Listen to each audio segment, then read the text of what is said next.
రైతు మిత్రులందరికీ నమస్తే. టొమాటో నార్మల్గా మనం భూమి మీద పండిస్తాం, కాకపోతే ఈ విధంగా కూడా వినూత్నంగా స్టేకింగ్ చేయొచ్చు అన్నమాట.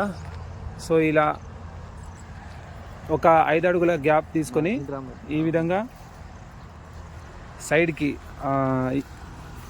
ఈ విధంగా కట్టెలు పాతుకొని వీటికి సపోర్టివ్గా ఒక జే వైర్ వేసి ఈ విధంగా స్టేకింగ్ చేస్తారనమాట. నార్మల్గా వేరే దగ్గర అన్ని స్టేకింగ్ చేస్తారు, ఈ విధంగా పూర్తిగా చేస్తారనమాట. మొదటిసారిగా మనకు చెట్లు పూత వచ్చే సమయానికి చెట్లు చిన్నగా ఉంటాయి కాబట్టి ఈ సైడ్కి వేసే ఏవైతే సైడ్ కట్టెలు ఉంటాయన్నమాట, సైడ్కి దానికి కట్టేస్తారు. దాని తర్వాత పెరిగే క్రమంలో స్టేకింగ్ పక్కకు వచ్చిన తర్వాత వీటిని పైకి కట్టేస్తారు అనమాట ఈ విధంగా. సో ఈ విధంగా అయితే కర్తాల్ గ్రామంలో యాదయ్య అనే రైతు అయితే వినూత్నంగా మొదటిసారిగా ఈ విధంగా పండిస్తున్నారు. ఇప్పటికీ పంటకాలం అయితే 3 నెలలు పూర్తి వస్తుంది. సో ఇంకో వారం 10 రోజులలో మొదటి క్రాపింగ్ అయితే వస్తుందన్నమాట. ఇది మొత్తం సాహో వెరైటీ, చాలా అద్భుతంగా వస్తుందని చెప్పుకోవచ్చు. ఎండాకాలం తర్వాత తట్టుకొని ఈ విధంగా రావడం కొద్దిగా కష్టమే, కాకపోతే అన్ని రకాల జాగ్రత్తలు తీసుకుంటే ఈ విధంగా తీసుకోవచ్చు.